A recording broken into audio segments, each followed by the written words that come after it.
ये जो टेक्निक आज मैं आपको बताने जा रहा हूँ, ये कई हजार साल पुरानी और बेहद गुप्त है। इस टेक्निक से ऋषि और मुनियों ने भी कई बड़े बड़े प्रॉब्लम को सॉल्व किया है। इसलिए इस वीडियो को ध्यान से देखिएगा, पूरी तरह कंसंट्रेट होकर, क्योंकि ये आपकी ज़िंदगी को पूरी तरह से बदल सकता है। और ये कोई अंधविश्वास नहीं है, ये वही सीक्रेट है जो आज तक हम सब से छिपाया गया है। इस टेक्निक को मैं एक स्टोरी के रूप में बताने वाला हूँ। इस टेक्निक के बारे में तकरीबन 40 के दशक में बात की गई थी। एक मॉन्क जो काफ़ी बुजुर्ग थे, उनका नाम इसरीम था। वे दुनिया के नॉर्थर्न हिस्से के वियवान जंगल में रहा करते थे, जो दुनिया के सबसे खूबसूरत जंगलों में से एक है। उस समय सिर्फ खेती ही एकमात्र भोजन का जरिया था। उसी दौरान वहाँ इतिहास का सबसे खतरनाक सूखा पड़ा, जिसकी वजह से बहुत सारे लोगों की जानें भी चली गई। कोई रास्ता नहीं दिखाई दे रहा था। तभी मॉन्क के पास एक बचपन का साथी तलाश करते हुए पहुंचा और उसने मॉन्क को सारी बात बताई और कहने लगा कि ऐसा सूखा आज तक नहीं पड़ा और अब वहां पर कोई भी नहीं बचेगा। और इसी उम्मीद में मैं तुम्हारे पास आया हूं कि तुम ऐसी कोई ना कोई विधि जानते होगे जिससे हम सभी की जान बच सकती है और बारिश हो सकती है। मुझे निराश मत करना, मैं अब यहाँ से खाली हाथ नहीं जाऊँगा। ये सुनकर मॉन्क सोचने लगे और थोड़ी देर सोचने के बाद मॉन्क बोले कि ठीक है, मैं तुम्हारी मदद जरूर करूँगा।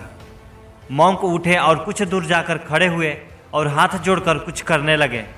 कुछ देर बाद वापस आए और अपने दोस्त से बोले कि जाओ, अब बारिश हो जाएगी। तो उनका दोस्त बोला कि क्या आपने प्रार्थना की है? मॉन्क बोले, मैं कोई प्रार्थना नहीं की है। मॉन्क के दोस्त ने कहा, अगर आपने प्रार्थना नहीं की है तो आपने इतनी देर तक क्या किया?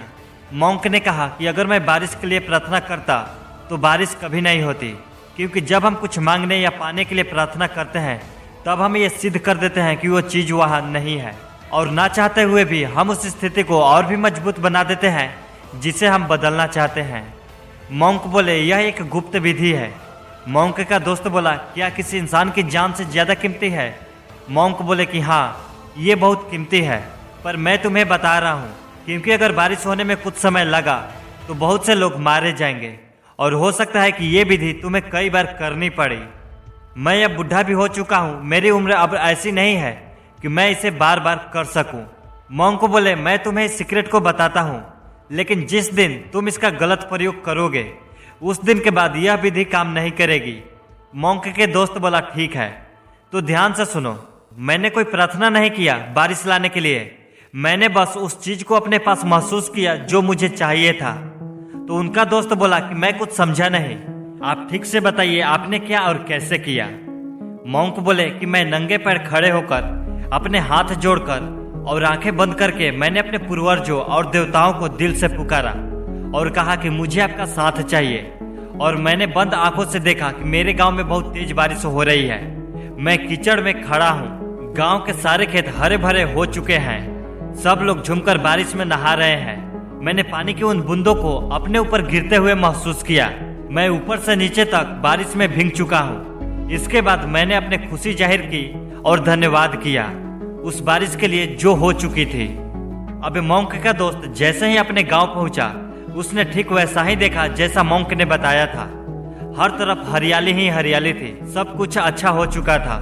मॉन्क के दोस्त ने वहीं खड़े होकर अपने पूर्वजों और मॉन्क को धन्यवाद किया और खुशी जाहिर की। तो दोस्त, अब आप समझ ही गए होंगे कि जब आप किसी चीज को मांगते हो तो आप ये सिद्ध कर देते हो कि वो वास्तव में नहीं है, लेकिन जब आप उसे दिल से महसूस करते हो और उसके लिए आभार प्रकट करते हो, यानी कि ग्रेटिट्यूड फील करते हो, तो वह वस्तु आपके पास वास्तव में होती है। तो आप हमें कमेंट करके ये बताइएगा कि क्या आपको ये सीक्रेट पहले से मालूम थे या फिर नहीं। और हाँ, आपको ये वीडियो और ये सीक्रेट पसंद आई हो तो वीडियो को लाइक करके चैनल को भी सब्सक्राइब कर लीजिएगा। तो मिलते हैं नेक्स्ट वीडियो में, तब तक के लिए जय हिंद, जय भारत।